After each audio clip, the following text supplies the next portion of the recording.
Good morning student. इस channel पर आपका स्वागत है। उम्मीद करता हूँ आपने प्रीवियस चैप्टर यानी परमुटेशन एंड कॉम्बिनेशन कंप्लीट कर लिया होगा और अच्छे तरीके से सीख भी गए होंगे। तो आज मैं आपको मिलवाऊंगा न्यू चैप्टर यानी बाइनोमियल थ्योरम। इसमें आप सीखने वाले हैं बाइनोमियल क्या है और इसका थ्योरम क्या है। इसमें मैं कॉम्बिनेशन का भी उपयोग करूंगा।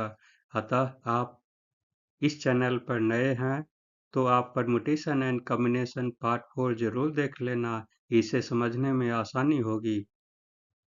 मैं आपके उज्जवल भविष्य के लिए मेहनत कर रहा हूँ, इसलिए इसे लाइक कर सब्सक्राइब कर देना। इससे मेरा मोटिफिकेशन बढ़ता है। और मैथ्स पर किस चैप्टर पर मटेरियल तुम्हें चाहिए कमेंट सेक्शन में बता देना। मैं उस पर वीडियो बनाकर दे दूंगा। मेरा वीडियो कॉम्पैक्ट और परफेक्ट होता है। कम से कम समय में सटीक मटेरियल प्रोवाइड करता हूँ। तो चलते हैं डायरेक्ट वीडियो पर। Binomial theorem part 1। बाइनोमियल शब्द जो है सो दो रूट वर्ड से बना है। बाई मीन्स हो गया दो। बाई मीन्स दो यानी इसका जो है सो बहुत सारे वर्ड बनता है, फॉर्मेशन होता है। जैसे बाइसिकल दो चक्का वाला हो गया, बायलैटरल टू साइड वाला हो गया, बाइनरी दो पार्ट हो गया, बाइलिंगुअल हमारा जो आप वीडियो देख रहे हैं वो बाइलिंगुअल है, यानी वो हिंदी में भी है और इंग्लिश में भी है। तो बाइलिंगुअल हो गया। बाइपोलर हमारा अर्थ जो है सो वो बाइपोलर है, नॉर्थ है और साउथ पोल है, दो पोल हो गया। और बाइसेक्ट ज्योमेट्री या कंस्ट्रक्शन में पढ़ते हैं, वो बाइसेक्ट लाइन करता है, यानी दो पार्ट में वो डिवाइड कर देता है। बाई मीन्स हो गया दो। और यहाँ पर जो है नोमियल लगा है। नोमियल हो गया टर्म, यानी इसमें बाइनोमियल थ्योरम में हम केवल क्या देखेंगे, स्टडी करेंगे, दो टर्म का ही स्टडी किया जाएगा। तो इसमें जो है सो एक एग्जाम्पल लेते हैं, x plus y to the power 0। तो इतना इक्वल टू क्या होगा, आप सीधे कहिएगा 1 होता है। किसी का भी पावर अगर 0 रहेगा तो वो 1 हो कहलाएगा। ये तो आप जान रहे हैं। और ये जो है किसी का भी पावर 1 रहेगा तो वो वही टर्म कर लिखाएगा, यानी x plus y to the power 1 हुआ तो वो x प्लस वाई हो जाएगा। और सेकेंड में है x plus y to the power 2, यानी हम क्या देख रहे हैं, इंडेक्स को जो है सो हम बढ़ाते जा रहे हैं। अगर x plus y to the power 2 रहेगा तो हमारा क्या हो जाएगा, x square plus 2xy plus b square. ये तो एक फार्मूला है, ये भी आप जान चुके हैं। और ये भी जो है क्यूब वाला फार्मूला है, इसको भी आपको मालूम है। अगर हम 4 कर देंगे तो हमारा क्या हो जाएगा, इसको आप मेहनत लगेगा, यानी आप क्या कीजिएगा, मल्टीप्लाई कीजिएगा x plus y into x plus y into x plus y into x plus y, यानी 4 टाइम्स में आप मल्टीप्लाई करना पड़ेगा, तब आपको लास्ट में रिजल्ट इतना मिलेगा। लेकिन इस चैप्टर में, बाइनोमियल चैप्टर में, यही चीज बताया गया है कि किसी भी आपका इंडेक्स अगर कितनों भी बड़ा है, लार्ज नंबर है, तो उसका भी हम कैलकुलेट आसानी से कर सकते हैं। तो हम स्टडी करेंगे, यही जो प्रीवियस नॉलेज है इसी के ऊपर ऑब्जर्व करेंगे कि हमारा क्या स्ट्रक्चर आ रहा है। तो इसमें क्या देख रहे हैं, सबका कोफिशिएंट जो है, जैसे यहाँ 1 है और यहाँ x का भी 1 हो गया, ये भी इसका भी जो है सो 1 है, इसका भी कोफिशिएंट 1 है, इसका भी कोफिशिएंट 1 है, यानी सभी का कोफिशिएंट जो है सो हमारा 1 है। और फिर दूसरा दूसरा टर्म जो है सो हमारा यहाँ 1 है, तो यहाँ भी 1 हो गया। यहाँ देखिए y पर पावर 2 है, तो लास्ट में y पर पावर 2 हो गया। और यहाँ पर y टू द पावर 3 है, लास्ट में आपका भी चला गया y टू द पावर 3।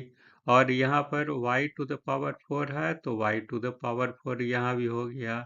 और शुरू वाला जो है सो यहाँ x है तो यहाँ x आ गया, यहाँ x है स्क्वायर है तो यहाँ x स्क्वायर, यहाँ x क्यूब, यहाँ x4, यानी इधर जो है जितना यहाँ पावर रहेगा, इंडेक्स रहेगा, फर्स्ट टर्म का जो है सो ये उतना पावर लिखाएगा और लास्ट टर्म में भी जो पावर है वही इंडेक्स वाला नंबर लिखा जाएगा।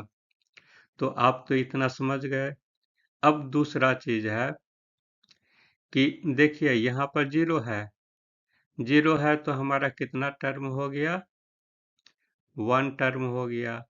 फिर यहाँ पर 1 है तो 2 टर्म हो गया, यहाँ पर 2 है तो यहाँ पर 3 टर्म हो गया, यहाँ पर 3 है तो यहाँ पर 4 टर्म हो गया, और यहाँ पर 5 है तो यहाँ पर यहाँ पर 4 है तो यहाँ पर 5 टर्म हो गया। यानी जितना पर हमारा इंडेक्स है उसका +1 जो है टर्म टर्म का नंबर जो है सो उतना बढ़ जाएगा। यानी हमारा क्या होगा, अगर पावर है तो टर्म हमारा पावर +1 हो जाएगा, उतना टर्म कहलाएगा। अब देखते हैं पावर ऑफ एक्स पर। पावर ऑफ एक्स हम क्या देख रहे हैं, यहाँ पर मैक्सिमम पावर हो गया। अब पावर का एक्स जो है सो घटते घटते लास्ट में 0 हो गया। किसी का भी पावर यानी x रहेगा तो वो 1 कहलाएगा। यानी ये चलते चलते चलते चलते बेचारा 1 हो गया। लेकिन जैसे जैसे ये x का पावर घट रहा है वैसे वैसे y का पावर भी बढ़ते जा रहा है। यहाँ पर लास्ट में देखिए x⁴ है, यहाँ पर x³ हो गया, और यहाँ पर x² हो गया, और यहाँ पर x हो गया।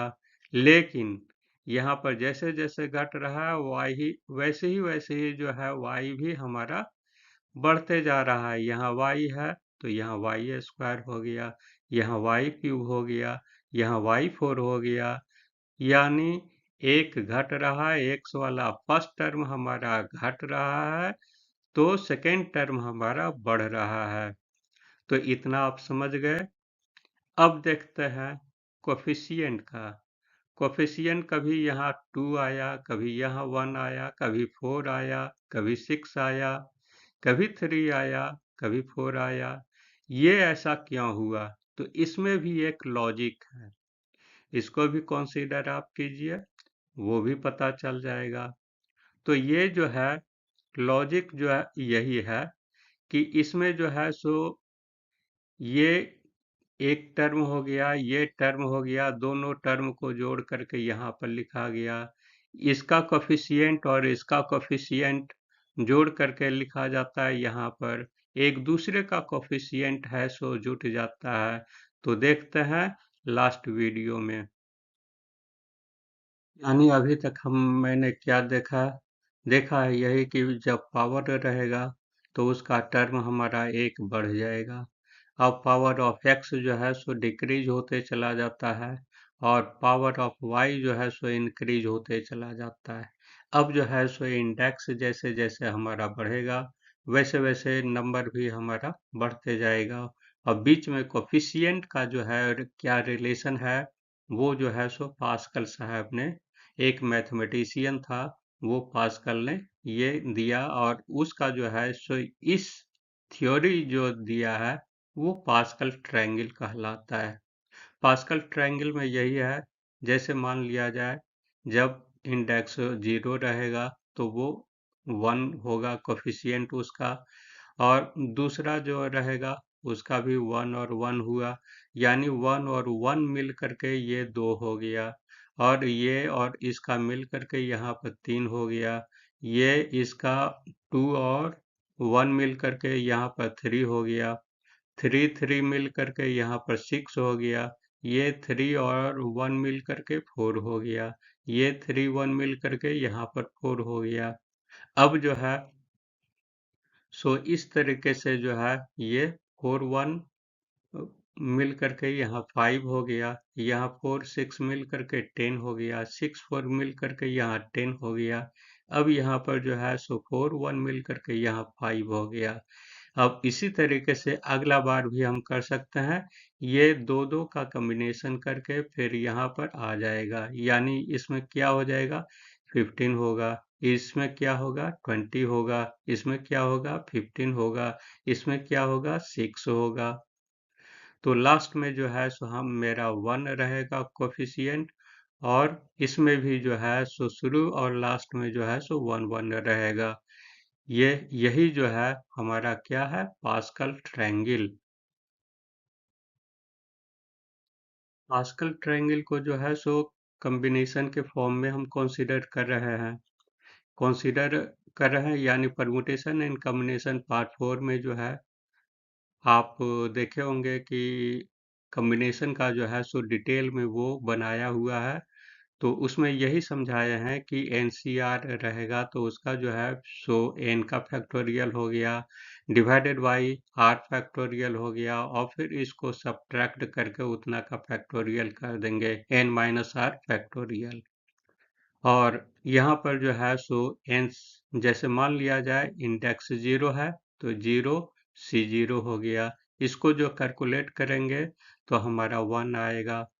और एक और फार्मूला उसमें बताए थे पार्ट 4 में, NC0 इक्वल टू 1 होता है या NC1 इक्वल टू 1 होता है।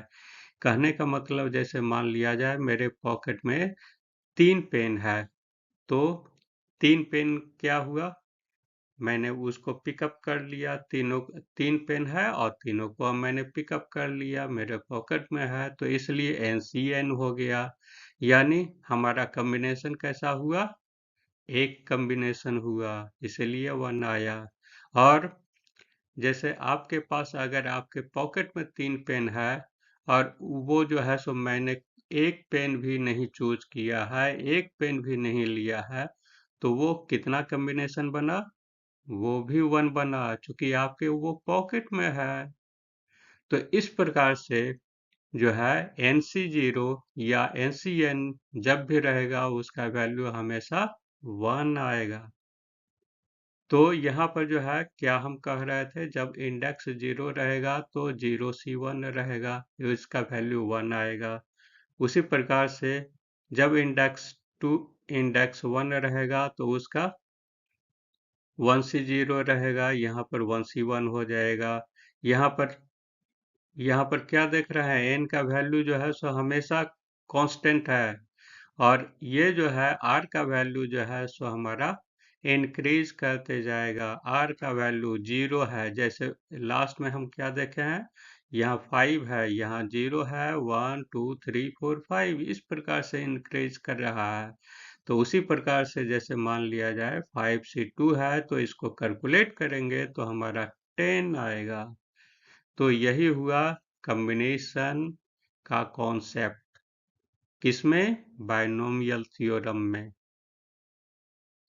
अब जो है सो x plus two the power 7 है, तो इसको जो है सो किस तरीके से लिख सकते हैं, ये जो बहुत लंबा है, तो वह बस वही कॉम्बिनेशन के फॉर्मेट में आप सजा दीजिए, आपका आंसर रेडी। तो इसका जो है यहाँ क्या हम कहे थे, पावर जो भी है हमारा n का पावर हमारा कांस्टेंट रहेगा, और r का पावर जो है सो हमारा इंक्रीज होते चला जाएगा। उसी प्रकार से आप लिखना है 7C0, 7C1, 7C2, 7C3, 7C4, 7C5, 7C6, अब 7C7 हो गया, इसका 1 हो जाएगा, इसका भी 1 होगा। तो यानी का कहने का मतलब है, अब x का पावर देखिए, x7 हो गया, तो यहाँ पर x6 हो जाएगा, यहाँ पर x5 हो गया, x4 हो गया, x3 हो गया, x2 हो गया, x हो गया, और यहाँ पर खत्म। अब यहाँ पर y खत्म है तो y को इंक्रीज कीजिए, वह यहाँ y हो गया, y² y³ y4 और y5 y6 और y7 हो गया। इस प्रकार से आपका ये सॉल्व हो गया।